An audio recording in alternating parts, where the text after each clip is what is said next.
Hello and welcome to the PFF Fantasy Football Podcast. I'm your host, Ian Hartitz, and I hope you all had a fantastic week one. It has come, it is gone, and as we do every Sunday night here on the PFF Fantasy Football Podcast, I will now be breaking down each and every game that happened, mostly trying to touch on those beyond the box score type things. If you see my Twitter, I call them sheesh alerts, overthrown wide receiver downfield when he was wide open, a drop in the end zone that made a quarterback's box score not look that good, maybe a running back just fell just short of the goal line. I'll talk about the main numbers and, some other snaps and good fantasy football takeaways, but just know that is the main goal of this podcast. I'm not trying to just read box scores for you guys one after another. I've tried to go, again, beyond that and just try to, really create the best product possible. So in future weeks, we will be having Dwayne McFarland also on this podcast. Unfortunately, he had a little bit of an issue tonight, but we will get Dwayne's top 5, top 10, just great findings. Dwayne's always got some cool shit to talk about. He has some stuff ready for the podcast we will record tomorrow, which will be out Tuesday, which will focus on more on waiver wire type stuff, but also some of Dwayne's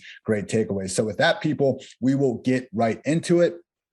Starting things off, we had the Los Angeles Chargers defeat the Washington football team 20-16. LAC covered as 2-point underdogs. The under hit at 45.5.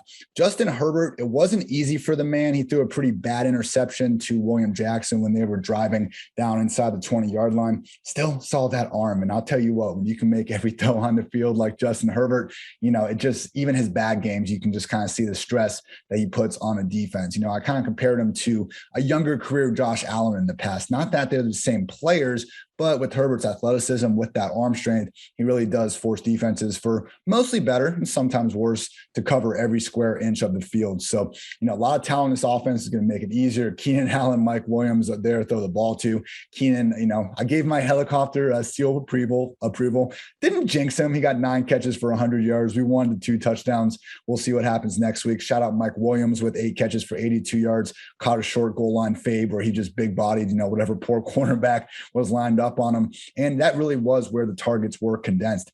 Austin Eckler, people, 0 targets in this one, which really surprised me. He did play 59% of the snaps and he had 15 carries. Behind him was Larry Roundtree at 31% and 8 carries. He'll get the targets. We saw this happen last year in week 1 where he only had 1. After that, I think he had 55 receiving yards the next week. So I would say this offense is trending. And remember, whole new offensive system with Joe Lombardi now calling plays. I would say the offense is trending more towards funneling through Keenan Allen and Mike Williams, as it should. Running back should be your 3rd, 4th, guy in the pecking order of the passing game. And Eckler, as great as he is as a receiver, is probably better off he's better off getting 15 targets a game because we want all the touches possible for running backs. This offense is probably better off with Eckler, being more around that 5 to 7 target mark. So no, we're not sounding alarms on, Eckler not having any targets because Justin Jackson with 1 was the only Chargers running back that had a single target. So if it was, Jackson and Roundtree and these other guys getting targets instead of Eckler, maybe that would be a concern. Wasn't the case. So all good things from the Chargers offense in a very tough matchup for them to be playing this game basically at 10 a.m. their time against a very good Washington football defense. Certainly expecting, bigger and better, I guess, cumulative statistical performances from this group ahead. With Washington, unfortunately, Ryan Fitzpatrick lasted all of 6 pass attempts. He suffered it seems like a serious hip injury. I'm pulling up the rap sheet tweet on it right now, but he was out there and he's believed to have suffered a hip subluxation.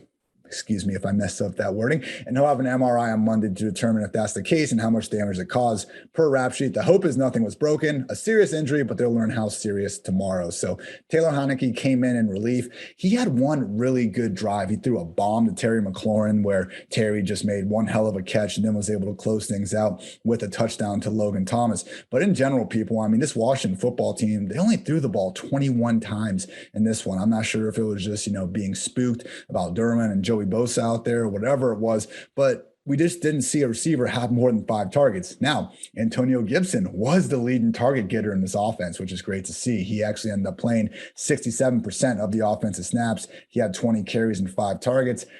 But minor problem, though, people, is J.D. McKissic was still out there for 37% of the snaps, 1 carry, 0 targets. So Jaret Patterson was actually the guy getting the carries, with the Peyton Barber role, if you want to call it that, back in the day. They want to get Gibson involved. 25 freaking combined carries and targets. We'll live with that 8 days of the week, regardless of if McKissic is really going out there for much. Still, keep in mind that I think if we see games where the Washington football team is more willing to get in the comeback mode, because this one was just, they were holding on to the lead. Like the Chargers scored, fairly late in the fourth quarter, or just at least in the fourth quarter. And the Washington football team was up 16-13 before that. So this wasn't, this comeback situation where McKissic was out there and like feasibly could be seeing a bunch of targets. It was more Gibson. So unfortunately, Gibson did lose a fumble near his goal line. I believe it was in the second half. It might have even been the fourth quarter, wasn't it? He lost that. Him and Damon Harris both had these late ones. Yeah, that's on Gibson. All right, I'm sorry, people. I've watched 9-10 games, so they do blend together a little bit today. But with Gibson, he did fumble early in the fourth quarter, and that did allow the Chargers to only have to go 3 plays, and that's when Mike Williams got that 3-yard fade touchdown. So Mike Williams, Austin Eckler, oh my gosh, Antonio Gibson wasn't the best game, didn't find the end zone, but the usage numbers were there. Should have more RB1 weeks in the future, and the same should go for Terry McLaurin when the Washington football team has to pass the ball a little bit more.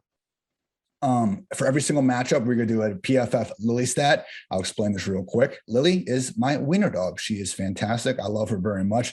I did this last year, and someone told me that they thought Lily was like some acronym for a fancy PFF stat. So that's the only reason why I wanted to make it clear. And it's just a cool name. So whatever. PFF Lily matchup stat is Keenan Allen's targets in 12 non-injury shortened games with Justin Herbert. Get ready, people. 19, 13, 12, 11, 10, 10, and 7. The guy is almost guaranteed double-digit targets per game. He is going to be a weekly wide receiver. He already is a weekly wide receiver 1 moving forward. And hopefully Mike Williams can at least start joining that wide receiver 2 or upside wide receiver 3 conversation. 12 targets for him were the second most in his career. I love it when teams get their great receivers more and more involved. Next matchup, we had the Arizona Cardinals taking down the Tennessee Titans. Surprising one here, 38-13 in favor of the Cardinals. The Cardinals were 2.5-point underdogs going to this one, and the under somehow hit at 54, even with the Cardinals scoring 38 points. Story of this one was really not an offense.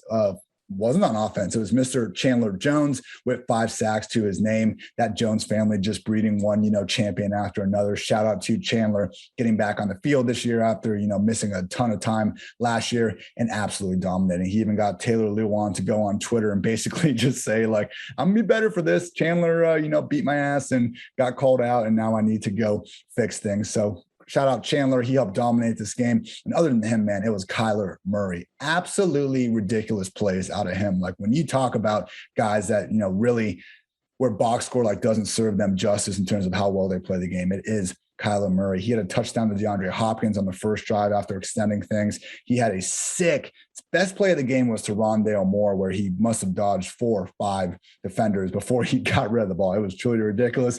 And then he dropped a gorgeous touchdown to Christian Kirk, of all people, from about 26 yards away, where it just, perfectly, it was like a Russell Wilson moonball type throw right over his shoulder. It reminded me of the very same touchdown Russ threw to Tyler Lockett today as well. So exceptional game from Kyler. He also had 5 carries for 20 yards and a touchdown.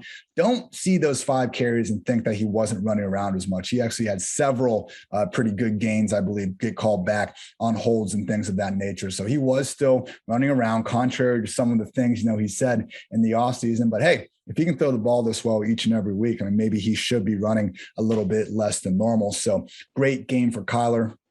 And this running back room, kind of wondered going in, hey, what exactly are we going to see out of these guys? Is Chase Edmonds the featured back, or is it going to be more of a 2-back committee? For now, it is leaning heavily in Edmonds' favor. Remember, people, 38-13 in this one. So James Conner was used as the grinder down the stretch. He had 16 carries to Chase Edmonds, 12 on the game. But Edmonds had the superior 60% snap rate. James Conner, 48%. I should note, these aren't adding up to 100% because Edmonds spends some time in the slot and not wide. And also, some of these numbers are unofficial. Got to love our PFF grinders, but some of these things are still coming to fruition as I record this on Sunday night. So if you see different snaps throughout the week, that's why.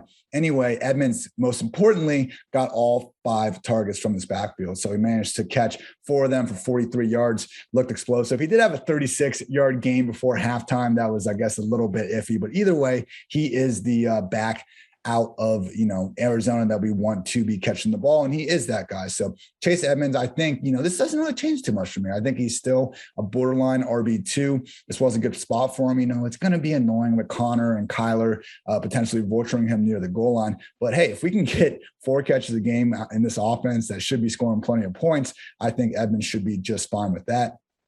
DeAndre Hopkins looked like he was on his way to a monster game. He had 2 touchdowns in the first half. They just didn't really need to, keep their foot on the gas. So he only ended up with 8 targets.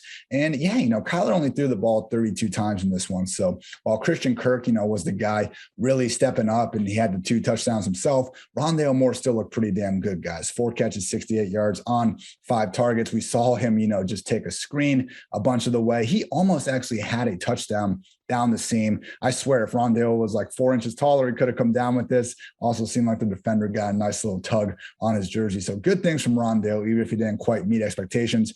AJ Green looked as dusty as ever. It was bad. Like he even caught one on the sideline where his foot was just already straight up out of bounds. Looks like a shell of the, player that he once was. I almost said future Hall of Famer. Maybe he is. I mean, a spectacular career, back in the day with the Bengals, unfortunately not resembling that same player as of late.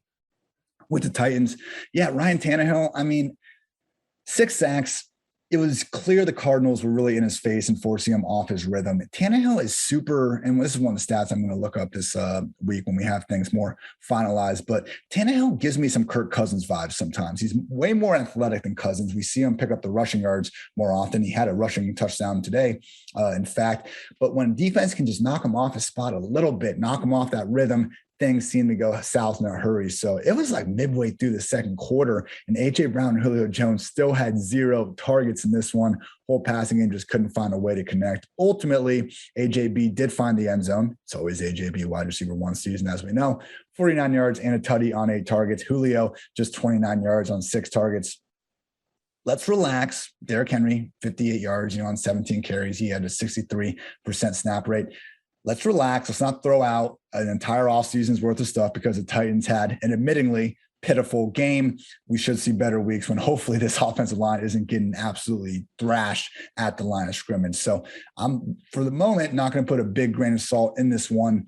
And we can get moving on. Would note, in the other category, Jeff Swaim did drop an easy touchdown down the middle. Tannehill hit him in the chest. Makes you wonder if they maybe used, ASAP Ferk Daddy, Anthony Ferkser, like the receiving talented tight end he is, but they will continue to rotate. And again, hats off to Chandler Jones with those 5 fucking sacks. So PFF Lilly stat for this matchup, just 5 QBs in NFL history, 6 QBs in NFL history have averaged at least 20 fantasy points per game. Patrick Mahomes, Justin Herbert, Deshaun Watson, Kyler Murray, Aaron Rodgers, and Josh Allen. If we added, Lamar Jackson in there, only because when he was splitting time with Joe Flacco, those original games count towards his total, he would be number 7. So that's why, when we talk about Kyler and even Devontae Smith, and can these types of players that haven't held up over the past 20 years, past 30, 40, 50 years in the NFL, when we hear size being used as like a problem with whether or not a player can be great for a long time, I don't give it as much credence because it's a brand new football game. Like, the hit that Jameis took was one of the softest roughing the passer penalties ever, but it was another, another example that when guys get hit hard in today's NFL, even if it was a legal hit, the ref is just throwing the flag more times than not. So Kyler, even if he is a new breed of quarterback, hey, it's a new breed of the NFL, and he is absolutely thriving in it. Next matchup, we have the Colts losing to the Seahawks at home, 28-16. Seattle covered as a 3-point favorite. The under hit at 48.5. What a game from Russell Wilson and company. There was some concern after that second half of last year. Would Russ get back to cooking? Would he look like the guy we saw in the first half? He did here. Only 23 attempts, but 254 yards and 4 touchdowns along the way. 2 of them went to Tyler Lockett. They were both absolutely beautiful. One, 69-yard bomb. The other one, though, I mentioned like Kyler had the similar throw to Kirk. incredible adjustment from Tyler Lockett down the field. So he was someone we were higher on throughout the offseason just because he was getting penalized for just having too much production in small spurts. I understand it wasn't the most ideal thing in 2020, but still just looking at this offense, looking at the, I believe, $69 million contract he got this offseason, we all knew Lockett was still going to be the 1A or 1B in this offense. And that, again, came to fruition today. Great game from Tyler Lockett, 100 yards and 2 touchdowns. DK Metcalf was getting slow, getting going. I was hearing some people say it was like the calf injury that popped up on the injury report. Whatever it was, ended up getting 5 second-half targets, caught 4 of them for 60 yards and a score. Still looked like the same usual boss that we know in Metcalf. And then Gerald Everett accounted for Russ's final score. The problem is that Will Dissly actually saw more total pass game opportunities. Credit to Everett. I think he'll be the more productive Seahawks tight end. It's just going to be tough for him to be anything resembling this consistent tight end one while Will Dissly is getting so involved. Perhaps the most interesting takeaway from the Seahawks offense was Chris Carson workhorse season, 77% snap rate, 16 carries and 3 targets. Rashad Penny paled in comparison, just 13% snaps, 2 total touches on the afternoon. Guys, if Chris Carson is playing over 75% snaps and flirting with 20 total touches a game, he is going to be a weekly RB1. I remember I got criticized a little bit in the offseason when I said he was an RB1, and I even backed off it. I ranked him as my RB15 going into things, but as we're seeing, he is getting the touches, and that's what we need to follow in fantasy land. So excellent performance from this Seahawks offense. Not so much from the Colts. Pressure, you could tell, was just a major problem for Carson Wentz all afternoon. Took 3 sacks. Wasn't terrible. I don't want to come off like Wentz didn't have his moments. He had 2 crisp touchdowns to Zach Pascal, and great job by Pascal, my bad. Either way, I was joking that, this dude could literally probably have 1,200 yards, 10 touchdowns in the next season. All the fantasy analysts like myself would just rank him as the wide receiver 65 again. All the hype from Michael Pittman, for Paris Campbell, and there is Zach just continuing to ball out. So he did that in only 5 targets. This continued to be a condensed passing game. The leaders, somewhat surprisingly, given that, Captain Checkdown Phillip Rivers is now coaching high school ball, Jonathan Taylor with 7 targets and Nyheim Hines with 8 targets. So I would be surprised if we continue to see such a high percentage of Wentz's pass attempts go to these running backs. But hey, it worked out in this one. Both guys caught 6 of their opportunities. Taylor had 60 yards receiving. Hines had 48.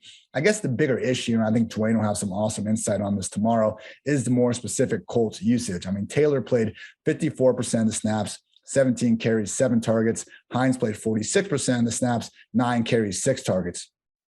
Our concern previously was Taylor being this 60% bell cow lead back, but losing a lot of other snaps to Hines and Marlon Mack. Now, Mack wasn't even an issue. He didn't get a touch. I believe he didn't get a snack, nor did Jordan Wilkins. So that's great. However, Nyheim Hines, who just got a nice little contract extension himself, was awfully involved. 15 combined targets and carries. That was high because the Colts were in comeback mode and Hines will be out there more times than not. But clearly they don't mind giving Hines some carries. And it's almost like he is now, if I was expecting before, I was thinking Jonathan Taylor as the 1 and then Hines as the 2A, Mack as the 2B. Now it's almost looking like a 1A, 1B type situation. So it's good for Mack that this backfield is seemingly, it's good for Taylor that this backfield is seemingly down to 2 guys. We need to keep an eye on Nyheim Hines, though. And especially for you, I'm thinking about this as a negative for Jonathan Taylor's fantasy value, but it's fine. He's still going to get his. And he actually had a touchdown nullified on a hold from the goal line. Yeah, maybe it did open up the score to happen to begin with. With that said, he was very close to having a much bigger fantasy day. And Nyheim Hines is someone, particularly in full PPR formats, that we're going to have to start, getting up into that upside RB3 range in a hurry. So yeah, Hines, very impressive. It's just funny how much, how athletic he is. You see him with the ball in space sometimes, and it's just damn, this dude is really freaking good. I know people were hesitant to give him, the Austin Eckler comp, with Frank Reich and not Frank Reich, but with Phillip Rivers coming over. People want to just compare Hines to Eckler, and I don't think that's fair. Eckler is, his own guy, but Hines in his own right is his own guy, and he has looked awfully good. So PFF Lily stat for this matchup: Russell Wilson, since 2015 now, has 16 games with at least 3 passing touchdowns when throwing the ball 30 or fewer times. only Kirk Cousins and Ryan Tannehill, who have 11 apiece, are also in double digits. I mean, this efficiency that Rush just puts on again and again and again, it truly is unique to him and the Seattle Seahawks offense. And that's how Tyler Lockett and DK Metcalf can still have such good games when they combine for just 10 targets. So that was tied for their lowest combined total targets of the past 2 seasons. Ideally, we get some games in the future where someone, other than Carson Wentz is able to put up a lot of points, turns into a shootout. We'll see Russ's hand forced, and that's when we get the absolute explosions, people. So my QB superlative for Russ this week was that he would take down, a big DraftKings tournament as a somewhat contrarian play. 4 touchdowns, 254 yards, not exactly the massive blow up that I was hoping for. Was thinking this game might, get a little higher scoring overall, but I'm just happy the Seahawks offense, particularly the passing game, does seem to be moving back in the right direction. Now, just so you guys know, what I did last year for all these games was I would watch 2 or 3 at the same time live, and then around 5, 6 o'clock, NFL Game Pass would release the games that happened. I got to watch the condensed versions that are done in 40 minutes, and I would basically watch those alongside Sunday Night Football and some other games until I was done. So I watched every single game before I would record this podcast, usually around 1 a.m. Unfortunately, NFL Game Pass, in addition to removing their all-22 film, they are now dragging their feet on their condensed versions. So I don't think the condensed versions of the games are going to be up until Monday, hopefully, maybe Tuesday. Who the hell knows? I don't know what they're doing. But because of that, I didn't have the chance to go back and watch all the other games at this point. So just for a few of these, again, I will give, that clear cut that I did not watch this. And I do watch every single game. It's my freaking job to be a football analyst. I don't know how people don't watch every game when it is considered our job. And I don't want to be that guy that says, hey, this receiver didn't have a good game, when in reality he did. One of his teammates screwed up. So just, again, next few matchups may take it with a little bit of a grain of salt, because I did not get full eyes on this other than seeing probably what most of you guys did that checked out Red Zone. So with that said, the Texans took down the Jaguars 37-21. You can see why I had to, open up this crazy matchup of them all with that sort of explanation. Houston covered as a 3.5 point underdog. The over hit at 45.5. So Tyrod Taylor, I mean, good for him, man. Someone that's had just a rough few years. He goes to Cleveland and has to deal with Hugh Jackson and Baker Mayfield taking his job. Then the man gets his freaking lung punctured after, winning, or at least getting the Chargers starting quarterback job last season. And then he has to come over to Houston and deal with this whole situation with Deshaun Watson being just a healthy scratch week in and week out, and nobody knowing what's going on there. Tyrod, 291 yards, pair of touchdowns, also managed to skirt for 40 rushing yards on his own. People, good for Tyrod. He had this great play rolling out to his left where he hit Brandon Cooks for a nice 52-yard gain down the field. Hey, he was out there making plays. He was looking more like the guy we saw in Buffalo as compared to the guy we saw in Cleveland and in Los Angeles. So great job for Tyrod. Is he going to be a streamer moving forward?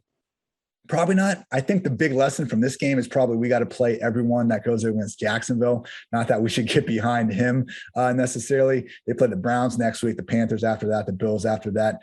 As I said with the Titans, I'm not necessarily thinking that, hey, the Titans are going to be this bad offense moving forward. I'm thinking the Texans probably aren't going to be as good of an offense moving forward on the other side of things. The running back room, just, completely made me look like an idiot. I did not even write about this room in my committee breakdown because there's 4 members in the league's single worst offense, or so we thought. We're finding out things are different, but the split did come to fruition. Mark Ingram played 45% of the offensive snaps. David Johnson was at 28%.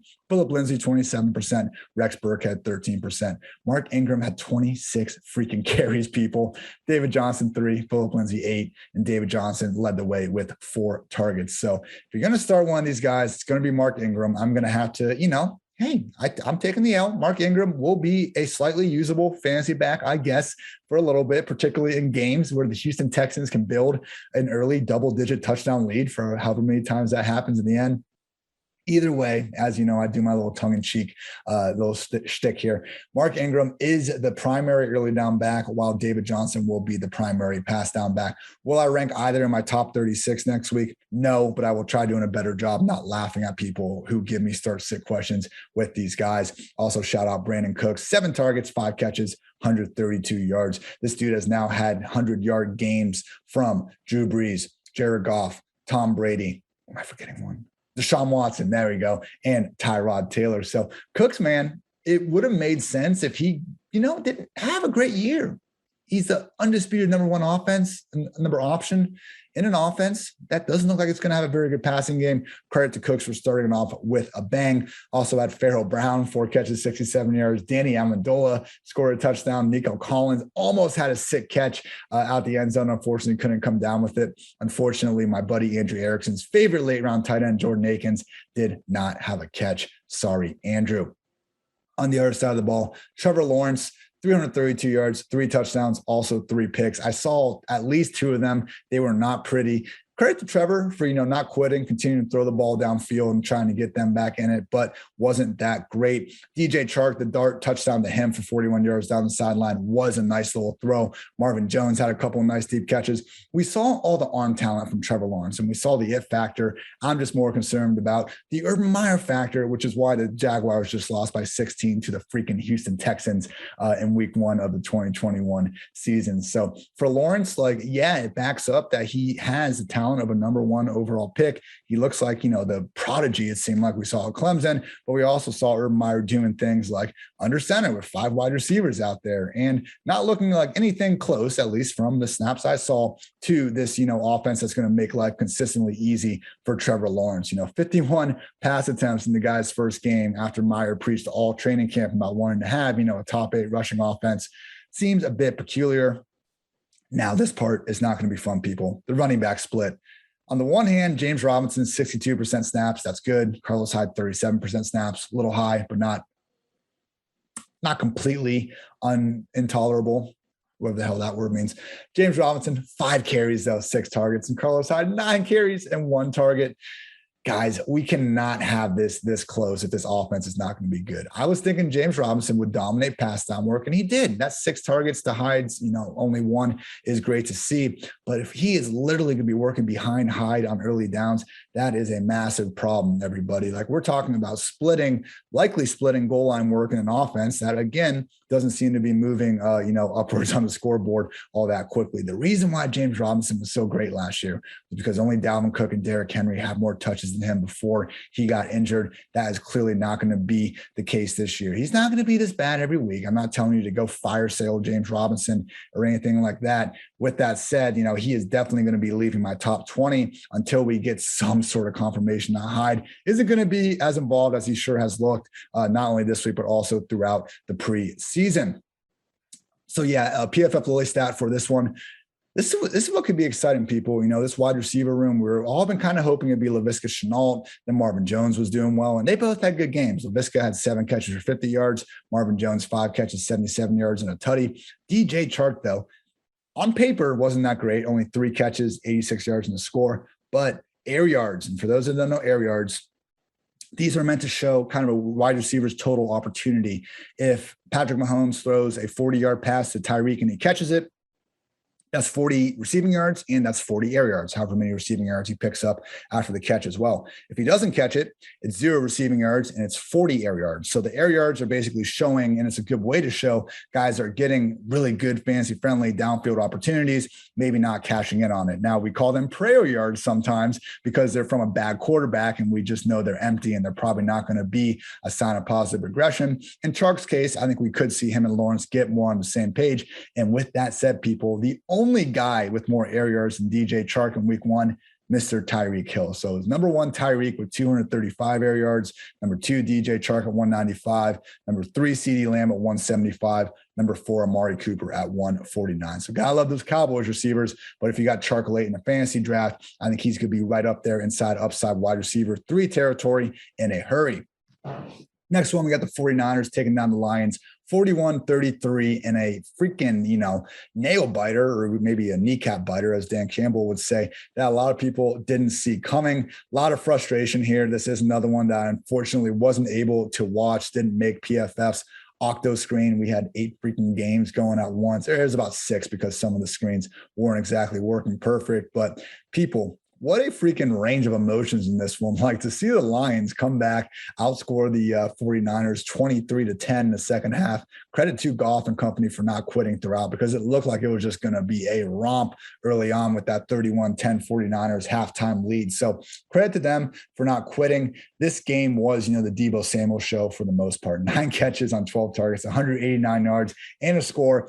The 79-yard catch, like the cool stat I was throwing around all offseason, was how Deebo had more yards after the catch than receiving yards last year, because he was used so strictly as this, running, like he had almost like a running back route tree. And the thought was that he was going to more or less have that still, and Brandon Ayuk would be getting more of the downfield stuff. Wasn't the case. I mean, Deebo won downfield, and then he used that excellent yak ability to run away from the rest of the defense. So he had well over 100 more yards. He had over 100 yards of after the catch still, but plenty of that was downfield as well. So credit to Deebo. He fumbled late after getting the first down and gave the Lions a final chance. But again, this performance was, all in all, very good from Deebo. It was great to see. Brandon Ayuk, man, this hurts people. And I'm not one to victory lap big time, because I'm going to be wrong a lot too. I did rank Deebo ahead of Ayuk last week and this week and just throughout the offseason, because in my opinion, it wasn't because I thought Ayuk was going to get beat out by Trent Sherfield, which is what apparently happened. And also, to be fair, Ayuk was nursing the hamstring injury throughout training camp, but he was out there. He played 26 snaps in this game. Like Trent Sherfield just worked ahead of him. And that apparently is what we're going with. The beat writers are telling us. It's nice that the beat writers now have a feel on this, now they can tell us that Trent Sherfield was the lead guy. They didn't have months of evidence in front of their noses to maybe give us a clue beforehand. So no, like I'm not going to pat myself on the back for being right about this when it really wasn't for the reasons that I thought it was going to be. So in my mind, Deebo just was the guy who would probably have the easier time transitioning from Jimmy G to Trey Lance. It's a lot easier to, do that 6-inch pop pass than it is to throw the ball 40 yards downfield. So that was the thought process there. Now it's looking like Deebo might just be the undisputed one in this offense. 12 targets, people. George Kittle had 5. That was the next closest guy. Like if Deebo Samuel is going to be getting his usual dose, and now the routes that we thought Ayuk was getting, we're looking at a top 24 at worst receiver in a hurry with plenty of room to grow. Like I might be, calling it low with that top 24. If Deebo can get double-digit design touches, and not design touches necessarily, but targets from Shanahan per week, guys, that is going to be very fantasy friendly for all of us moving forward. Credit to Jimmy G. Got another win, 314 yards, 1 touchdown. Again, didn't get to watch every second of this. I think a lot of it was thanks to Deebo and Kittle. He had a pretty bad fumble, and I'm talking about Jimmy G in there. But I guess Kittle and Deebo also did have some fumbles. PFF Lily barking in the background to make sure I remember that. But with this offense, it's just kind of, what we thought. There's a lot of great guys on the field for, Jimmy or Trey to get the ball to. Trey Lance did come in for a couple plays. He had 3 carries for 2 yards, and he threw a short touchdown to Trent Sherfield, one on a nice little pivot route on the outside. But as long as Jimmy G's under there, he's probably going to be, good enough to beat some bad teams and even average teams. I don't want to take too much away from Jimmy. He'll be good enough to win more games than not. The question is, will he be good enough to elevate this offense to the highest level it needs to be at to ultimately take down contenders? So the backfield also horrific, one might say. Looked like it was setting up to be Raheem Mostert's season. Unfortunately, my worst fears came true. And after playing just 7% of the offensive snaps, only 2 carries, Raheem Mostert went down with a knee injury. Not sure on the severity just yet. We'll see. If Mostert's healthy next week, I think he'll go out there as a lead, undisputed starting running back. If not, it's Elijah Mitchell season, I guess. Mitchell played 64% of the offensive snaps, 19 carries. JaMycal Hasty was a distant afterthought, which is 29% of snaps, 1 carry and 1 target. So Trey Sermon was a healthy scratch because apparently he got beat out by Elijah Mitchell and JaMycal Hasty. Again, credit to the 49ers beat reporters for, getting us this great information by the time the game was over today versus, at any point over the past 3 months. So don't panic sell Sermon just yet, particularly if you're in a dynasty league or even not especially dynasty, but like a keeper redraft league where we can maybe get him next year, because not Elijah, he's a rookie, but Hasty, I believe Hasty too, Mostert, Jeff Wilson, like all these guys are out of the picture next year. With that said, if Sermon can't beat out Elijah Mitchell, that dude's in his own freaking draft class. Leave it to a Shanahan to make this, competition as complicated as possible. Right now, Elijah Mitchell is the man. He should be one of the top waiver wire additions if we had to project this offense for next week. I mean, he would have to be the, highest touch player from this backfield, assuming Mostert would be out again. So yeah, I would think that if you take Mostert out of the picture, because I don't think Shanahan didn't go into this game wanting to feature Elijah Mitchell with 19 carries. That was supposed to be Raheem Mostert. The question is, was it going to be Raheem Mostert 19-2 like it was, or was it going to be more of a, Raheem Mostert 15 carries and Elijah Mitchell oh wow, he actually got 10. So that would be my concern. We want Elijah Mitchell because he has the role that we thought Trey Sermon had, but like Trey Sermon this week, that doesn't make Elijah Mitchell like this top 12 guy immediately. If Raheem Mostert's out, it's going to be hard to keep Mitchell out of the top 24. For now, I would say treat Mitchell as more of an RB3, but that should be on more teams than not here moving forward, as opposed to someone that, again, we need to jam down every single lineup. Now on the Lions side of the ball, Jared Goff, 57 pass attempts, found his way to 338 yards and 3 scores. Hawkinson had 10 targets, 97 yards in the score. Swift had 11 targets, 65 yards in the score on those 8 catches. And Jamal Williams, 9 targets, 8 catches, 56 yards. I think some of us wondered if this would be what would happen in this offense with no good wide receivers. Would they just run it through the tight end, the 2 running backs? And so far, people, it's looking like yes. I mean, DeAndre Swift played 68% of the snaps, 11 carries, 11 targets. Jamal Williams, 36% of the snaps, 9 carries and 9 targets. I mean, that is fantastic usage for Williams behind Swift. Swift, if he can get 11 targets a week, he will be a PPR RB1. It is just so valuable. Again, 1 target in full PPR scoring, people, historically is worth 2.7 carries. So Swift can get, not even 10, just 7 or 8 targets per week. It's going to be tough to keep him out of the, top 12 conversation week in and week out. And Jamal Williams, if we're talking about 15 to 20 combined carries and targets per week, we could be looking at this offense surprisingly being able to enable 2 consistent fantasy relevant backs. So Jamal Williams, he's always been one of those flex or benefits targets we've had throughout the summer. It's great to see him already give us a usable week. I'd anticipate him, being up in that top 36 range again, maybe a little closer to 30 than he was last week. And DeAndre Swift, again, it's going to be tough to keep him out of the top 12 as long as it looks like the Lions are going to be playing from behind, which I think despite this, courageous performance by them, they should be doing. So Quintez Cephas also had a touchdown, look good, but at the end of the day, none of these receivers had, more than even 6 targets. I just think it's a situation we should continue to stay away from. PFF Lily stat for this one. It's about Brandon Ayuk. I mentioned this. It wasn't like if he was hurt, if the hamstring was a major issue, he shouldn't have been out there playing. He played 26 snaps and he didn't go out there and have this reaggravation. They didn't give him the ball. They didn't design the ball to go his way.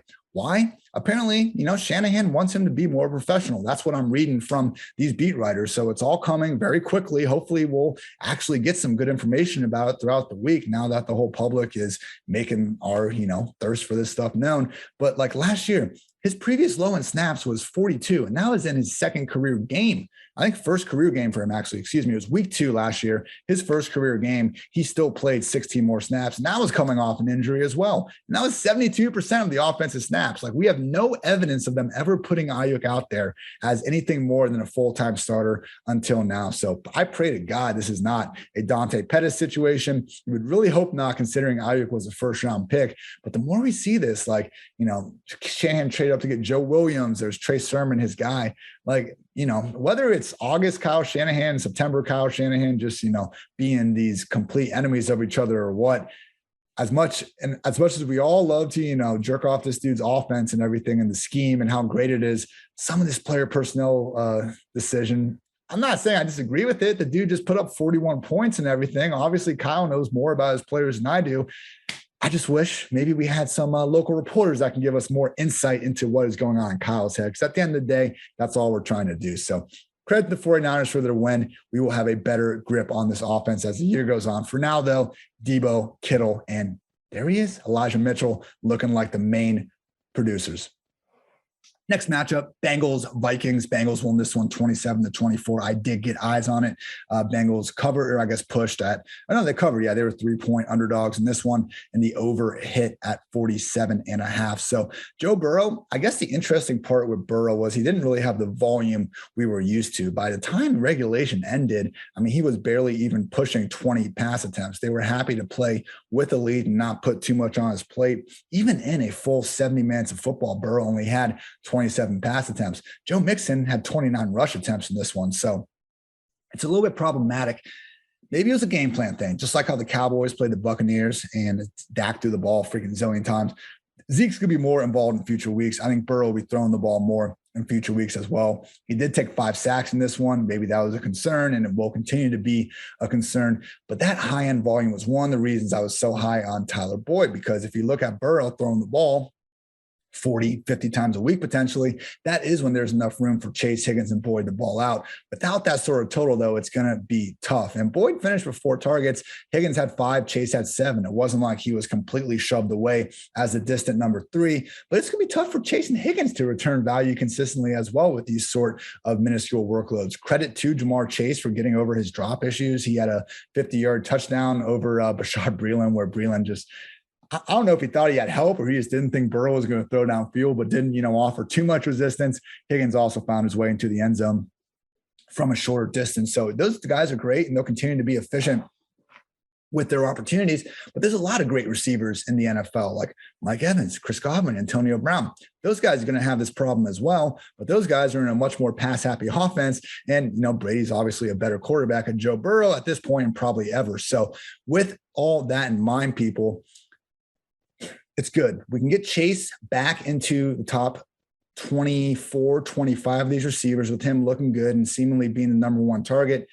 I would just say maybe in general, we were being a little too optimistic about this passing game enabling 3 top 24 receivers. If they're going to be this run heavy, I mean, that's the only, kind of takeaway we can have, because last year, before Burrow got hurt, he was number 1 in dropbacks in the entire freaking league. So if that's not on the table, this offense enabling 3 top 24 fantasy wide receivers would also seemingly be off the table. So shout out T. Higgins for getting that first touchdown. If you guys listen to his interview here on the PFF Fantasy Football Podcast, you would remember that he said that as much as he loves his fans and they like him wearing 85, his heart lies with number 5. He was rocking that Clemson. So we made the deal that if T. Higgins scores 10 touchdowns this year, he will switch to number 5 moving forward. So you got 1 down, T. Go get those 9 more and go get your swag back. Joe Mixon, I mentioned it, but 29 carries, 127 yards in the score. Did it in style. A lot of people love to point out where Mixon's, last year, he just did it against the Jaguars, and the rest of it was all, volume-based. Week high, 8 missed tackles forced on rush attempts. Nobody beat Mixon in that mark. So he was running hard, getting yacked, getting hyped up about it. Credit to Mixon for just playing hard the whole game. And he was out there pretty much the whole game. 79% snap rate, also had 4 targets. Samaje Perine, 21%, 5 carries, and 1 target. Samaje Perine spelling Mixon on early downs is absolutely fine. The one thing we couldn't have was Chris Evans coming in on pass downs. So Mixon this week was my overall RB6. He will continue to be that high as long as he touches continue to flow in that way. For the Minnesota Vikings, Kirk Cousins, his first step in our just please don't suck, man, while we try to get Justin Fields or Trey Lance out there journey, comes through with flying colors, 351 yards through the air, 2 touchdowns. I'm pissed that Kirk didn't have 3 touchdowns, because I still don't know how they didn't give Justin Jefferson his score. He caught a pass about 20 yards downfield, broke 2 or 3 tackles, and it looked like he rolled right into the end zone. And they ruled it a touchdown at first, I believe. Then they called it, maybe they challenged it. Maybe it wasn't ruled a touchdown first, but either way, they looked at it under a replay and still tried to say it wasn't a score. So I'm not a professional official. Maybe it wasn't. Either way, Dalvin Cook came in and got the 1-yard plunge instead. So good stuff from Jefferson, 9 targets, but his boy Adam Thielen, 9 catches, 92 yards, and 2 touchdowns on 10 targets. People, in Adam Thielen's last 16 games, he has, wait for it, 16 touchdowns. Dude's absolutely balling, and I might have just been one of many fantasy analysts to write him off a little bit too soon. I just thought that Jefferson would be taking, more of an alpha number one lead. Maybe it was the AC joint. Maybe it's just Thielen, being better than I gave him credit for. So also shout out KJ Osborne getting nine targets, 7 catches, 76 yards. Wouldn't necessarily anticipate that happening much more. Kirk Cousins usually isn't pushing for 50 pass attempts on a weekly basis, but good to see the Vikings trying to finally find some semblance of a number 3, receiver in this offense. Also had Dalvin Cook getting 7 targets, caught 6 of them for 43 yards. So productive afternoon from the Vikings, the skill position players we were starting. We didn't really see a tight end truly emerge. Tyler Conklin had 4 targets. He caught all 4 of them for 41 yards, but we also saw Herndon out there. And just with the way that they're more willing to use just funnel all their targets to Thielen and Jefferson, I'm not so sure we're going to get a usable tight end in this offense during Irv Smith's absence. Tyler Conklin is probably a DFS start, but I would really try to find a better option in redraft leagues. Anything else from this matchup? I mentioned the Cousins touchdown that should have counted. I think we're good. Oh, Higgins did have a cool Shadow Realm route that I put out there as well. For those that don't know, a Shadow Realm, I've made this up, and Josh Hernsmeyer, who works for 538, saw this stat, and he told me that it reeks of me not having a girlfriend, just grinding too much film, which I kind of took as a compliment. So whatever. Anyway, a Shadow Realm is when they show the wide receiver cornerback ISO cam, and the wide receiver deeks or jukes or just messes up the cornerback so badly that by the time he catches the ball, the cornerback has literally gone off the screen into the shadows. So there you have it. So T. Higgins had a dope one of those. Good job, T. PFF Lily stat for this one. Joe Mixon has now had 7 games since the beginning of last year. Here are his combined carries and targets in those: 21, 20, 20, 31, 32, 21, most recently 33. We're just trying to follow the volume, people. Joe Mixon has all of it. That's why we've been touting this dude as a legit RB1 all off season. Next matchup in the Darnold Bowl, Panthers took down the Jets 19-14. Carolina covered as 4-point favorites. The under 45 didn't hit. This was a game I did not get a chance to watch other than on Red Zone. With that said, Sam Darnold, man, so got some claps for me. He played very well in the first half in particular before pressure started to give him some bigger problems. Beautiful 57-yard touchdown to Robbie Anderson. It got a lot of, hey, Robbie and Sam doing their thing again. That was his only catch on the afternoon, but whatever. Beggars can't be choosers. DJ Moore was actually the primary receiver with 8 targets, caught 6 of them for 80 yards. He was behind, though, the number 1 guy in Carolina, Christian McCaffrey, who basically had like a quiet 188 yards, I think was his total in this one. 98 yards on the ground, 89 yards in the air, didn't find the end zone. That's our floor with Christian McCaffrey, is because he is the number 1 player in fantasy football. And I'll tell you what, people, if he finds a way, and this is a lot of projecting, but if Christian McCaffrey does this for another like half decade or something, we're going to be putting him up there with the LaDainian Tomlinsons of the world in terms of just the best fantasy football running backs that we have ever seen play the game. So great stuff from CMC, and it was good to see him have that real high target total in a Joe Brady offense. After last year, it was moving around just a little bit. So he ended up playing 89% of the offensive snaps. Chuba came in for just 11%. What did see 2 targets himself. More good news that they're not afraid to throw him the ball, but make no mistake about it, CMC still very much the 101 overall RB1. Also credit Sam Darnold for skirting into the end zone. On the ground, if you listen to our DFS podcast, that was a reason why I was on Darnold a little bit in cash games. I ended up getting more of a Jalen Hurts exposure. It just, the lineups were so soft this week in terms of pricing that you didn't have to go all the way down to Darnold, but he showed off that upside again by scooting into the end zone. So good job by Darnold. And he's going to continue to have more of these opportunities. And that's what's kind of enticing about not necessarily actively trying to, start Darnold, but his receivers, because next week we get, the Saints, who did look a lot better on defense than I think anyone expected. But after that, we get the Texans, the Cowboys, the Eagles, and then the Vikings. So Eagles look pretty good too, but at least those Vikings, Cowboys, and Texans games, we should be feeling pretty good about with DJ Moore, maybe Robbie, maybe Terrence Marshall. So Marshall did dud a little bit, 3 catches on 6 targets for 26 yards.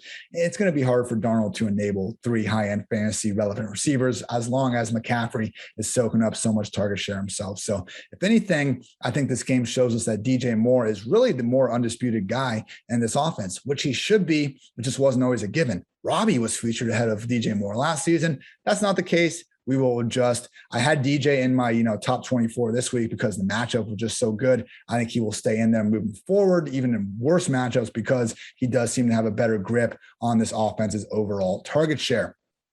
Now for the Jets, Zach Wilson, up and down performance, took 6 sacks, took him 37 attempts to get to 258 yards, 2 tutties, also had I'm trying to remember the interception specifically. I feel like it was a little bit on him, but the one thing that sticks out with Zach Wilson, just how effortlessly he makes some of these throws. One of my favorite follows and just writers in general, Chris Brown, Smart Football on Twitter, I believe he goes by.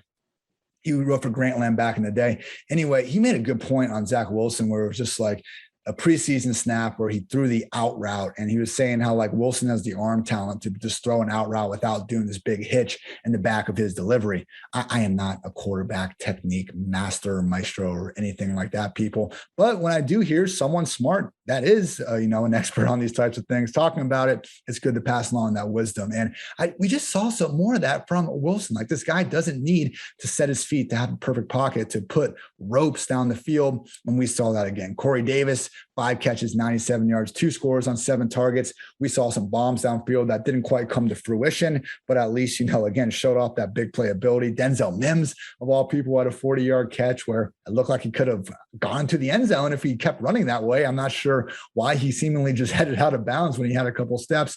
Unfortunately, Elijah Moore busted in a major way. 1 catch, -3 yards on 4 targets.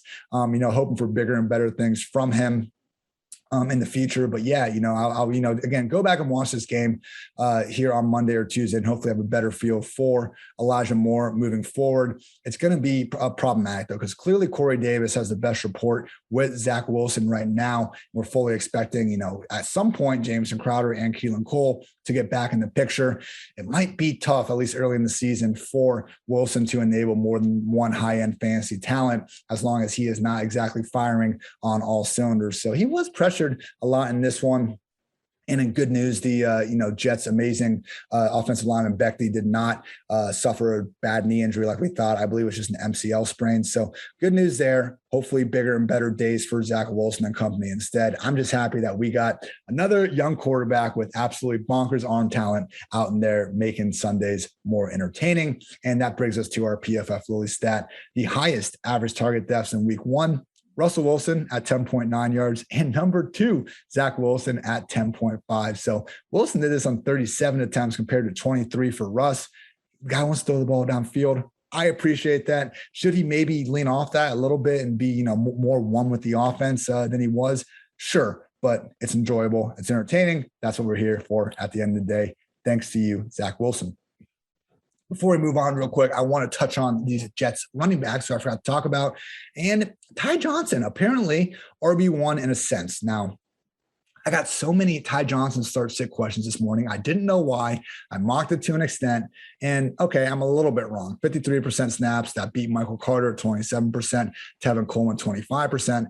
With that said, Ty Johnson had 4 carries and 3 targets. Michael Carter, 4 carries and 2 targets. Tevin Coleman, 9 carries. So I think the answer to this backfield right now is a simple no. I don't think any of Tevin Coleman, Ty Johnson, or Michael Carter need to be held on rosters, particularly as you need to continue to go out there and try to get new guys as injuries will rise up around your roster and around the league in general. So over the course of the year, I'd still give a slight lean towards Michael Carter. But, even like Tevin Coleman, who I think a lot of people were thinking could be a short-term starter, it's just not enough upside in a 3-back committee and an offense that seems plenty fine letting Zach Wilson chuck the ball around. So most likely answer to which Jets RB you should have might just be no. Next game, had the Steelers defeat the Bills 23-16. Pittsburgh covered as 6.5-point underdogs. The under hit at 48. This was a game I was not able to watch other than on Red Zone. But hey, people, credit to the Steelers who, my company, PFF, were pretty quick to write off this offseason. They came in and gave Josh Allen all sorts of fits, only able to throw for 270 yards on 51 pass attempts, 3 sacks, only have 1 lone touchdown to Gabriel Davis. So Allen looked pretty erratic. We just weren't seeing, both the easy completions that I think he's used to and also some of those bigger extended plays. So overall, he was just 1 for 8 on throws, at least 20 yards downfield. So that was the problem. Like Stephon Diggs, 9 catches, 69 yards on 14 targets. Cole Beasley, 8 catches for 60 yards on 13 targets. Those are good numbers. The target totals are great. If we could have gone back, Sunday morning and I told you guys, hey, Stephon Diggs and Cole Beasley are going to combine for 27 targets. Allen's going to have 51 pass attempts. And he's also going to rush the ball 9 times. I think we would all be building Bill stacks, until the lock came around. So with that said, the usage is there, but the matchup wasn't. I mean, Pittsburgh Steelers, credit to them. Looks like they're going to have, another great defense for the, 60th straight year or whatever it is at this point. Similar to Tennessee Titans, I'm not going to write off the Buffalo Bills offense after just one meh game. Also had Emmanuel Sanders, not too far behind the group with 8 targets, 52 yards. Just don't drink the Gabriel Davis Kool-Aid, people. Very well might be the best number 4 receiver in the NFL. I would put Tim Patrick, maybe Auden Tate ahead of him. Either way, as much as this offense does utilize 4 wide receiver sets, we're still seeing the targets concentrated with Diggs, Beasley, Sanders. And if anything, I think Sanders and Davis maybe swap as like boom or bust wide receiver 4 guys. It's just not consistent enough for us to really waste our time with either guy more weeks than not, at least in redraft formats. In the backfield, Devin Singletary dominated usage, 73% snap rate, 11 carries and 4 targets. Matt Breida, 13% snaps, 4 carries. Where was Zach Moss? He was a healthy scratch. So I came back a couple weeks ago, throughout the preseason, once we saw this was not going well and Zach Moss had the hamstring injury, we got off the train of Zach Moss being the primary late round, RB to have. So thank God I did, because, that is a tough L to take then. It would have been even tougher if I tried to hold on to that throughout the regular season. So credit to Singletary, 11 carries, 72 yards. Like he consistently pops on these graphics where you look at running backs forcing missed tackles. And I do put a lot of stock behind that, because what other example do we have with running backs of them being in one-on-one situations? So Singletary will be the Bills back to own. If he can get 70, 80% snaps in this offense, he could feasibly supply borderline RB2 value. And any other offense that would probably be, top 12 value. But because Josh is going to throw the ball to his heart's delight and continue to run the ball despite being, the $258 million man, it's just going to be tough for any running back to succeed. But Singletary, if he's going to dominate touches that much, should be able to start to flirt with borderline RB2 value. Go get him if he is still on your waiver wires, and don't think twice about it. On the Steelers side of things, Najee Harris, people, 100% snap rate. This is pretty much Zeke 2.0 here in terms of don't worry about the numbers. They weren't good, but they will get better, because how could they not with this sort of usage? 16 carries, also had 3 targets, only totaled 49 scoreless yards with him. Wouldn't say, from what I saw of him, that it looked like he was just, missing these massive holes and just not being able to do anything. But it's also hard to, talk up anyone that just averaged 2.8 yards per carry. So not a good day from Najee, but he was the only running back out there, people. I don't see that changing in a major way anytime soon. Najee Harris will again be a top 8 running back for me in Fantasyland ahead of week 2. As for Big Ben, didn't exactly, he got the win, but I don't think he gave, his supporters a bunch of reason to feel good about that whole situation. Just 188 yards on 32 pass attempts. The touchdown went to Deontay Johnson. I don't know how he caught this thing. Drops don't matter, as Jamar Chase and Deontay proved again for us today. And Deontay was able to sky up above a defender and catch a tip pass. Again, it was a great play. Chase Claypool, a bit behind Deontay, only had 5 targets, 45 yards. They were impressive, but unfortunately, Juju Smith-Schuster with 8 targets, still working ahead of Claypool in terms of total targets. So throughout the offseason, I've had Deontay ranked well ahead of both these guys. I've given Claypool the lead over Juju. I am not changing down from either of those stances after this week 2 of action. Takes us to our PFF Lily matchup stat. Guys, Deontay Johnson targets in 13 games without an injury impacted, without just being injury impacted and having Ben Roethlisberger under center. 10 targets, 13, 15, 10, 11, 16, 13, 12, 7, 13, 14, 16, and most recently 10. Kind of wild. I do this for Deontay, and I did it with Keenan Allen earlier, and they both have double digits in every single game except one, and even then they have 7, which we can live with. If that's our floor, that's fine. Deontay Johnson, continue to treat him as a top 20 receiver in fantasy football formats of all shapes and sizes. Next one, we got the Eagles defeating the Falcons 32-6. Philly covered as 3.5 underdogs, and the under hit at 48.5. Wasn't able to get full eyes on this one. And, I'm looking forward to it because, sheesh, people, Matt Ryan and company, I'm not sure how they looked this bad. Calvin Ridley, unfortunately, breaking one of my favorite bits of him just basically, dominating week in and week out with at least 8 targets. This was his worst game ever with at least 8 targets, just 5 catches, 51 yards, and no scores. I mean, that's still a pretty nice floor for no targets, but that is admittedly not a great game. So I know he let a bunch of people down as a top 5 projected receiver. Kyle Pitts also had 8 targets, which was good to see, although he didn't do all that much with them either, just 4 catches for 31 yards. Really need to examine that usage on the old film to make sure they're using him more like a wide receiver than tight end.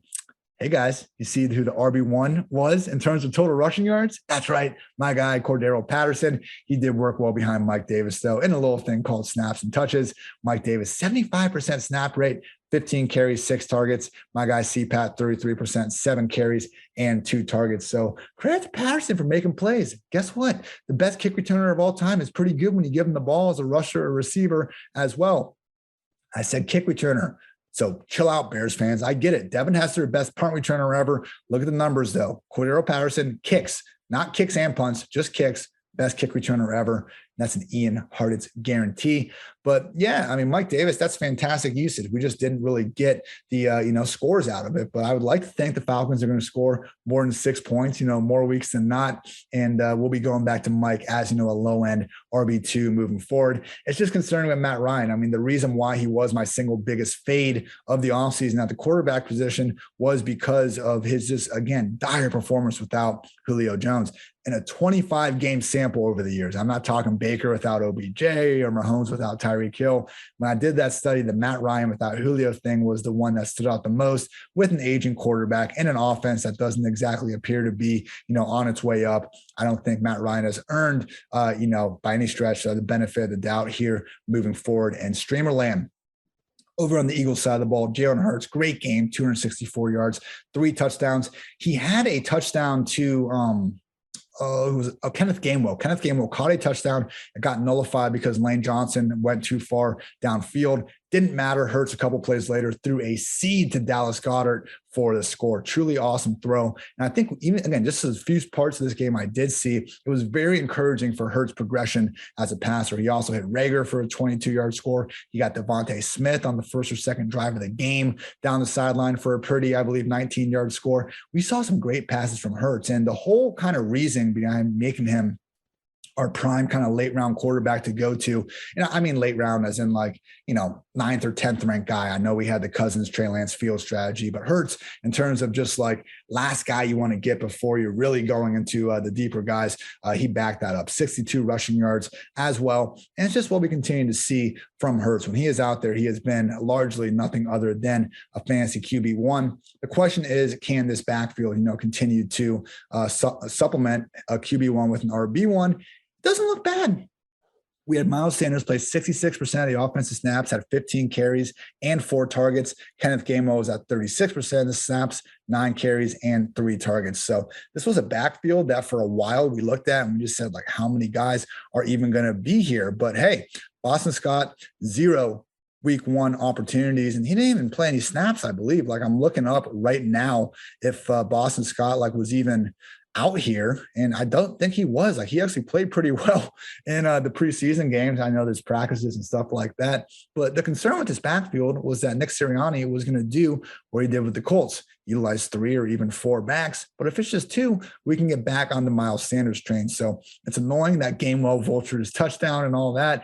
But hey, for those of you that used a late round pick on Kenneth Gainwell and it looked pretty irresponsible for at least a little bit, certainly looking a lot better after week 1. So I'm still not not completely convinced this Eagles offense is going to be hanging 30 plus on guys on a weekly basis. Either way, though, Miles Sanders as the undisputed RB1, he'll be someone that we're getting back into the top 20, I think, rather quickly. Other notes, Devontae Smith, again, caught 6 of 8 targets for 71 yards and a score. Jalen Reagor caught all 6 of his targets for 49 yards and a score. And nobody out-targeted Devontae. So he was the undisputed number 1 pass game option that we pegged him to be. That's why he was one of my guys. Great player. We did not see the size show up in this one. Falcons secondary, I know they're not the toughest test. They literally allowed the most fantasy points per game to opposing wide receiver rooms last year. Either way, hey, even if it's a good matchup, we prefer our guys to do good rather than bad in those spots. Takes us to our PFF Willie stat. Back to the star of the show, Jalen Hurts. Guys, the passing yards was great and the 3 touchdowns. We knew last year he could do this, even if it wasn't in style. He had 2 300-plus yard passing games and only 4 starts, but it's the rush attempts that are going to make Jalen Hurts continue to be a borderline fantasy superstar. In 5 starts, he has had 18, 11, 9, 8, and 7 rush attempts. Those would add up to a 16-game pace of 169.6 rush attempts. Lamar Jackson's NFL record is 176. Now, Hurts, they have gone down. Like when I read those are not, top to bottom order. It's literally his first start to his, week 1 start here in 2021 order. So maybe he is going to settle in as more of a 7-8 carry per game guy. That's the upside though. And even if he doesn't, land up there with Lamar, even if he ends up, 90% of Lamar, I still think that's going to yield a fantasy QB1 when all things are said and done. 4 more games here, everybody. I was happy enough and pleased enough. What's the word I'm looking for? Lucky enough, because I love football. Lucky enough to watch all 4 of these games on PFF's cool ass, 4-screen TV brought to you by DirecTV. So next up, we had the Broncos take down the Giants 27-13. Denver covered as 2.5-point favorites. The under hit at 45.5. Shout out to our guest, John Daigle, who put us all on that as his favorite bet earlier this week. Love you, John. Great job, man. You nailed it. And I stole that best bet on several shows I went on myself. I gave you credit. All right. Chill out. Just saying, being honest here. We're all being honest here. Teddy Bridgewater, I thought, had an awesome game. Stat sheet, not ridiculous, 264 yards and 2 touchdowns. But again, this is a big example of like watching the game and some of the great takeaways you see, because Teddy should have had a 50-yard score to KJ Hamler, hit this dude in the chest downfield open, and Hamler just let it bounce off his hand. So maybe he's still getting used to, Teddy versus Drew lock and all that. Either way, it was a great ball from Teddy, but he still scored that drive. And on that drive, he had one extended play where he stiff-armed like a defensive end to the ground and then found Hamler over the middle.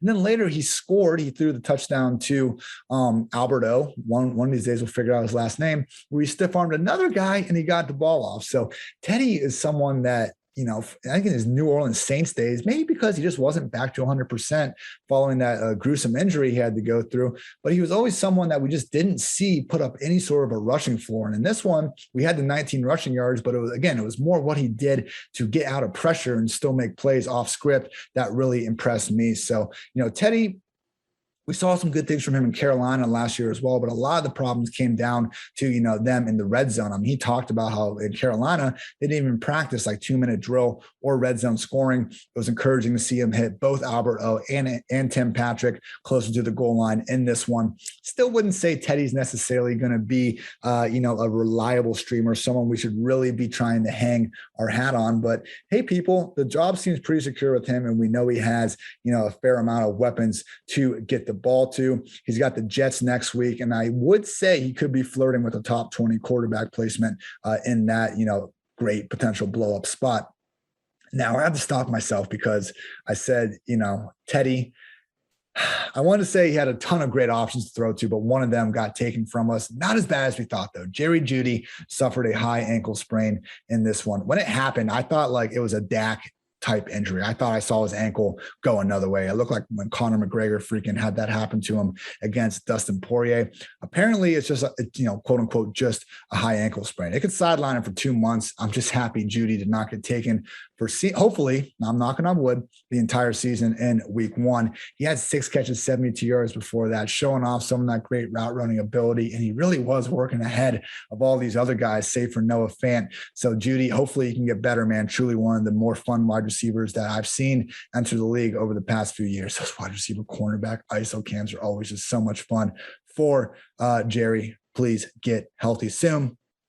Behind Jeudy, it's going to be Courtland Sutton, Tim Patrick, and KJ Hamler now in 3 wide receiver sets. Patrick got the touchdown today. Sutton was, I think, getting the worst of his matchup with James Bradbury more times than not. So I would expect Sutton to rise to the top of this. But with that said, we'll see what happens. And KJ Hamler is someone that we continue to see ball out, whether it's, in the preseason with Drew Lock or in this one, if he just could have freaking gotten his hands on that ball that hit him in the chest. But still, people, while dropping a 50-yard touchdown isn't good, it's better than not being open to, drop that 50-yard touchdown in the first place. I get that.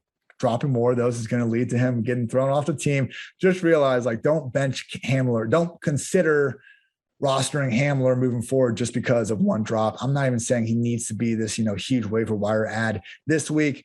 Just pointing out that, hey guys, it was one bad play. He's had more good plays than not here over the past month of action.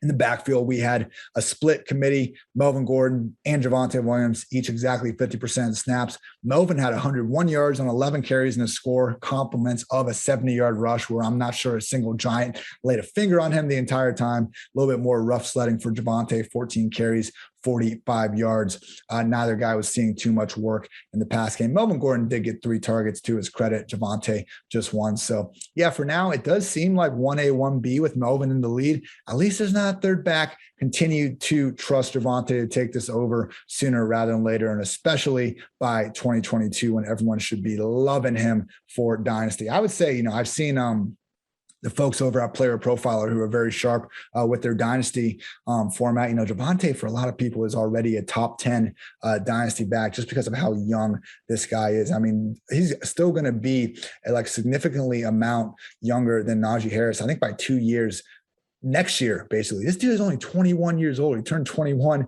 in April. So credit to Javonte for even being good enough at this age to be out there. I think a long and bright career is ahead of him, even if he didn't have the most fantastic debut. On the Giants side of things, Daniel Jones, not great. He started off good. Bomb to Darius Slayton down the sideline was a good one. We also had a nice little rapport growing with Sterling Shepard, who finished with 7 catches, 113 yards, and a score. He even had a couple, great catches by Kenny Golladay. They're always contested because it's Kenny Golladay.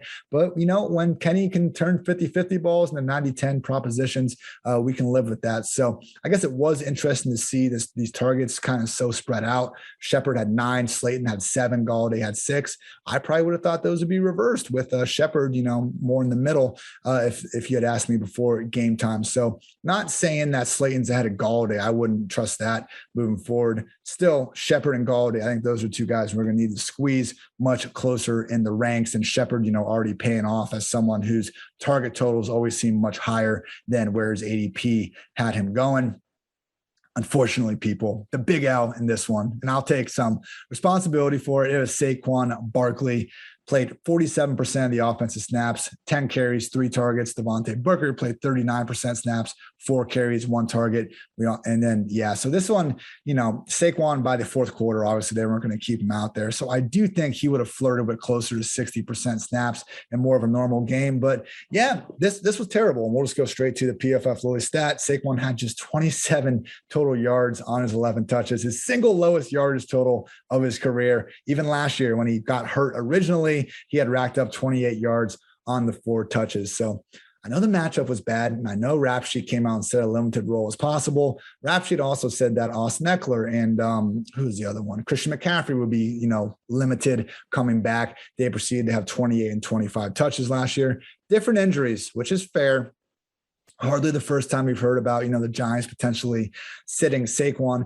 I guess my thought process was why would you even make Saquon healthy if you didn't want him, if his health was the primary factor? Why are the 11 touches he got better than going in with 20? I guess I ramp them up. They have 3 games. In 14 days, I guess it's a responsible thing, but it's just hard to really look at this organization and this offense and say that, they're making the perfect moves with this. So Saquon Barkley, best is yet to come. Please don't panic sell. It's going to be okay. Might not be as okay as we wanted it to be this early in the season. And, hey, we'll put a little bit more stock into what these guys are telling us, because again, I've tried to trust the doctors in this situation, not so much what the reports have been indicating, because I haven't gotten the reports from people that I deem to be particularly on top of this stuff all the time. But hey, they seemingly got this one more right. And to that, my bad. And we will, move forward with a little improved emphasis on that. And hopefully Saquon gets that 3-down rollback very soon. So I had him, I think, it's not like I said, play this guy as a top 5 running back. I ranked him RB 16 this week. So I'm not saying I completely ignored all this. I expected a reduced workload to some extent. It's still Saquon Barkley though, guys. And when you can get someone that good with, 10 to 15 touches, I know it's a bad offense and bad matchup. It was a risk I was willing to take. So moving forward with Saquon, he's still going to be in the RB2 range, but with a matchup, on Thursday night against the Washington football team as that quick turnaround, I think he's going to be far closer to 24 as opposed to this week when he was closer to 12 for me. 3 more matchups. We got the Packers getting demolished by the Saints 38-3. This was an interesting one. Aaron Rodgers kind of looked like a guy that hadn't been focusing too much on football. And one thing that kind of stuck out to me in the offseason, I remember I was doing a piece at the end of last year. And one of the things Rodgers said in an interview was that he felt so good late in the season. He thought because he was squatting again, in the weight room, and he thought that the added leg strength was helping him not tire out as the season went on and all that. Guys, I'm not sure Aaron Rodgers was doing a bunch of squatting throughout this offseason. We don't know what he was doing. Maybe he was working out just fine as normal. But hey, when the reigning league MVP, who's looked invincible for the better part of the past, 12 months, those for 133 yards and 2 picks against a secondary that, other than Marshawn Lattimore, doesn't have too much to write home about. These are types of questions you find yourself asking. I'm questioning if Aaron Rodgers has been squatting enough out of respect to what he was saying the improvement was for anyway. But regardless, terrible game for Rodgers and these Green Bay Packers offense, just 43 yards rushing. Aaron Jones, 5 for 9. A.J. Dillon, 4 for 19. Even Kylan Hill, 5 for 14. But note that Jordan Love was in the fourth quarter. That's why we're going to see horrific snap numbers from these running backs. Aaron Jones, 46% snaps. A.J. Dillon, 29% snaps. I mean, hey, people, Jones had 2 targets and so did Dillon. So from that standpoint, I'm not sure we're getting the, Jones-Kamara role that a lot of people that rank Jones in the top 5 were really hoping for. Still, though, I am going to lean a little more on the Titans side of things. And who was the other squad we had that were expecting me better? I'm going to lean a little more on the Titans side of things here and just hope that the Packers will figure it out a little bit more here moving forward. Again, awful performance. There's really nothing good to say. Devontae Adams, 5 catches for 56 yards on just 7 targets. I mean, usually, at least with him, we can get a big performance. Not even he could stand up for us. So when Devontae Adams has a bad day, I think you can just write that off to pretty much the whole offense not getting it right. So we'll stay tuned with it. We'll evaluate what's going on. Maybe this was just a wake-up call all these guys needed. I mean, remember, they had that, shit the bed performance against the Buccaneers last year. Didn't end up, being this big tell-all sign that things were about to go south. Don't panic trade anything. I would just say, Devontae, Aaron Jones, and Aaron Rodgers, those are the guys we're trusting right now. We cannot get to A.J. Dillon as a flex yet. Marquez Valdes-Scantling, team high 8 targets. That's good. But until we see, these targets turn to a little bit more, it's going to be tough to be too confident in it. He did have a bunch of air yards, though. So I would say, people, moving forward, if we want to try to get back onto, when are the Packers going to ball out, which, hey, maybe on Monday night against the Detroit Lions, I would say Marquez Valdes-Scantling would be a nice blow-up candidate there based on the old air yard by low scale. Now, on the other side of things, New Orleans Saints, first of all, Alvin Kamara, 82% snaps, 20 carries, and 4 targets.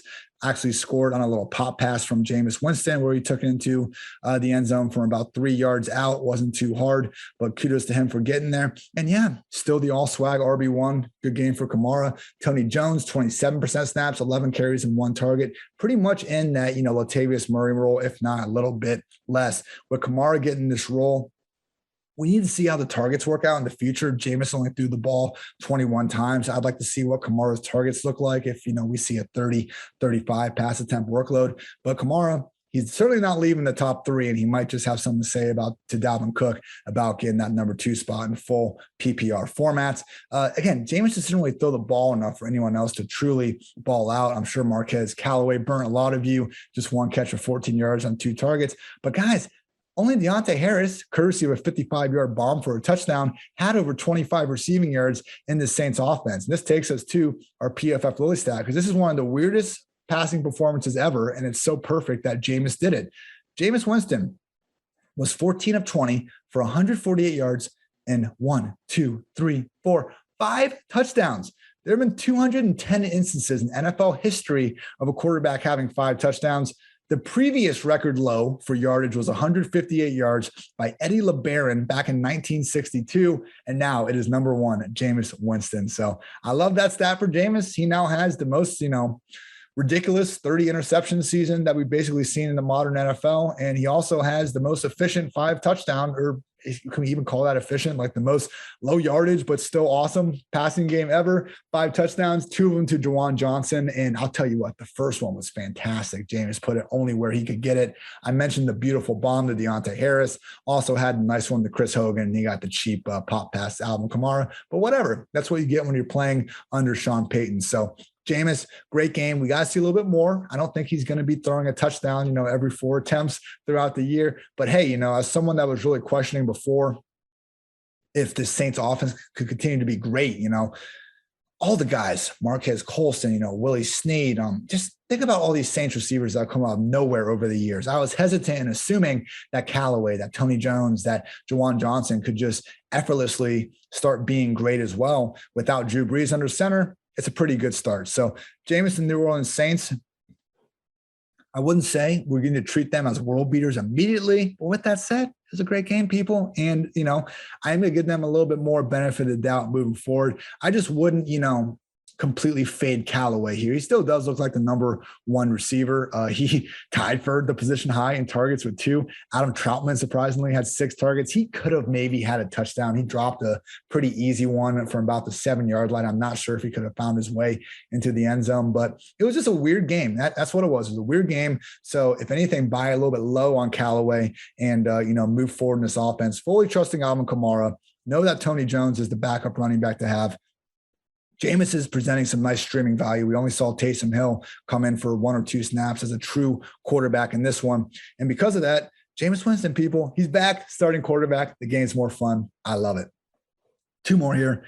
Dolphins beat the Patriots 17-16. Miami cashed as a 3.5 point favorite, and the under hit at 43.5. So in this one, as I pull up my trusty stats, so Tua, good, not great. He had a horrific interception later in the game when he was getting hit, and he just shouldn't have thrown the ball to begin with. But other than that, I thought he did some good things, particularly when he was getting the ball to Devontae Parker. So Devontae was, it's usually contested for him. He's not a guy getting a lot of separation, but to Devontae's credit, he was coming down with the passes, caught 4 of 7 for 81 yards and, doing his thing out there. And we also had a little bit of waddling going on, 6 targets, 4 catches, 61 yards, and a short score for the number 6 overall pick. Very pleased with how that worked out. And even if Parker out-targeted Waddle in this one, the thesis always behind Waddle and Will Fuller, who's back next week, was always that, hey, this is their 3 wide receiver set. These are 3 wide receivers that were being priced as basically wide receiver 4s in fantasy land.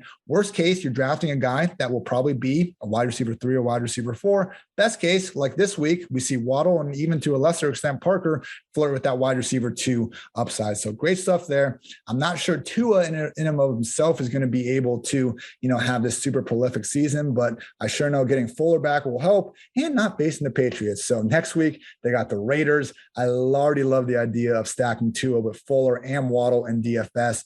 That could be, a hell of a box score performance for this passing game. For now, though, I'd say Waddle, continue to treat him as the number 1 upside wide receiver 3. Let's see how these targets look once Fuller's back in action, but looking very good. Only other thing I'd note in the passing game, Mike Gesicki, just 2 targets, did not catch any of them. We saw Durham Smythe still getting involved. All these running back targets too. Gaskin with 5, Salvin Ahmed with 3. So yeah, guys, and it's not anything against Mike Gesicki. It's just the Dolphins, they have other receivers they're going to use. Their 3 wide receiver sets are Parker, Waddle, and Wilson for now. That was with Preston Williams out. Like, for Gesicki not to ball out in this game, when is he going to? Because when Fuller comes back, that's just going to hurt him even more. So Mike Gesicki, it hurt me, and it was scary to rank him so much lower than a lot of people throughout the offseason. But again, it just comes down to volume, and right now, certainly doesn't look like he'll be seeing it.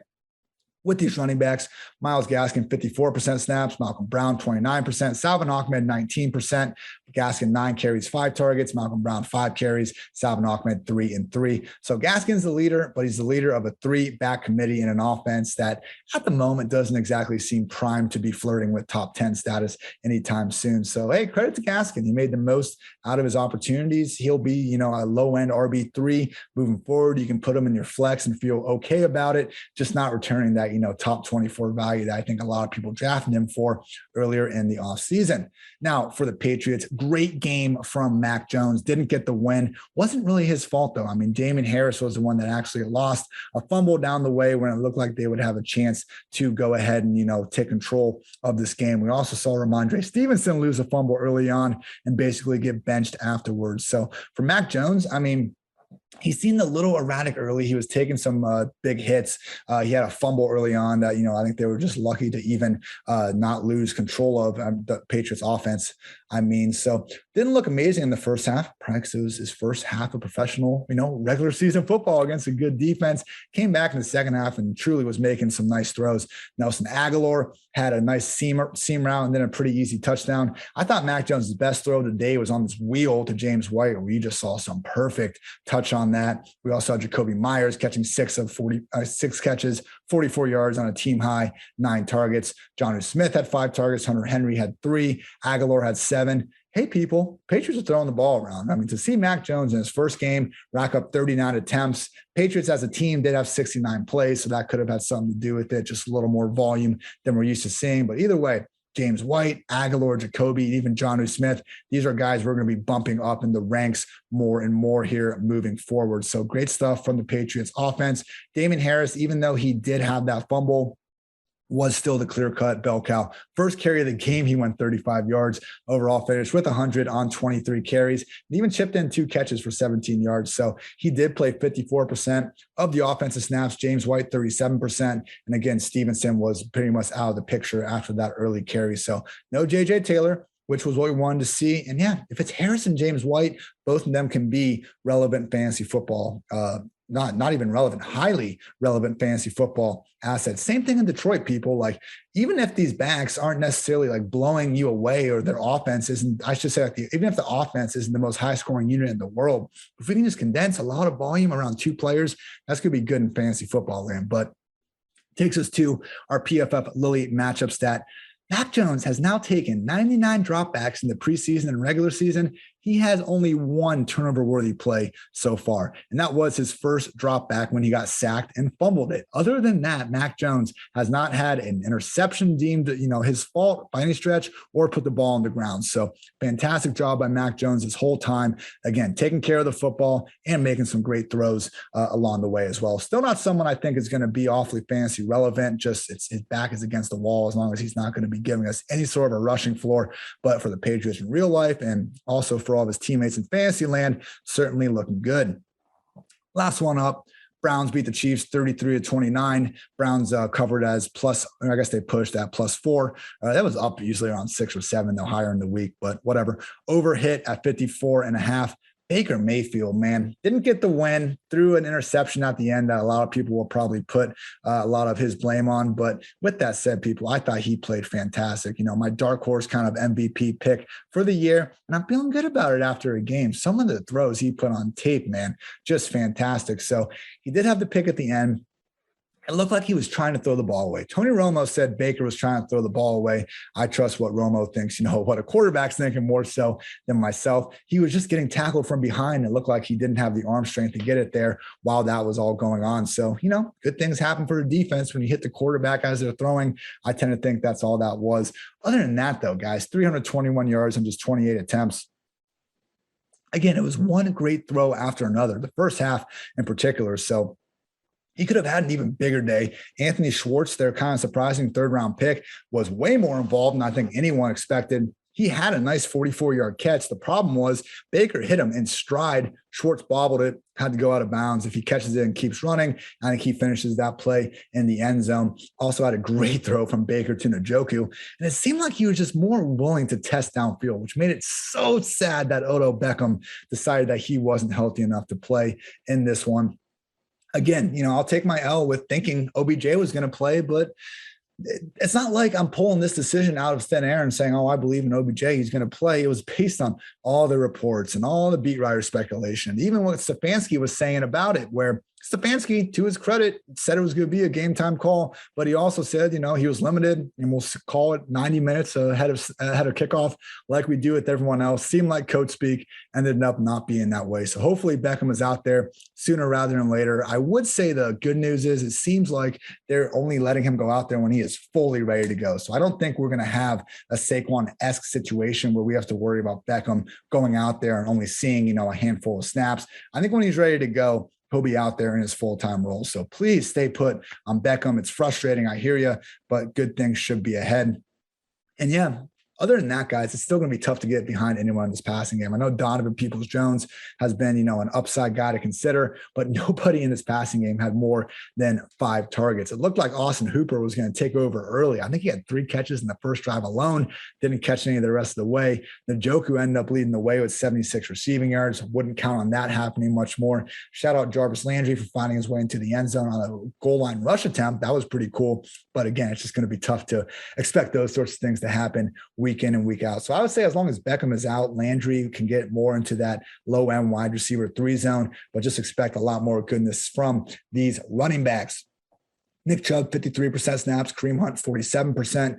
Chubb had 15 carries and 2 targets. Hunt had 6 and 3. Hunt just continues to make the most of his usage. A lot of people were expecting him to regress to an extent just because of how often he was scoring. Well, he found his way into the end zone again, and he even got a 2-point conversion for another couple. So he looked great out there. He had a sick hurdle as well. I mean, it's honestly an embarrassment of riches the Browns have in this backfield. Chubb did fumble once. He looked like a world beater the rest of the time.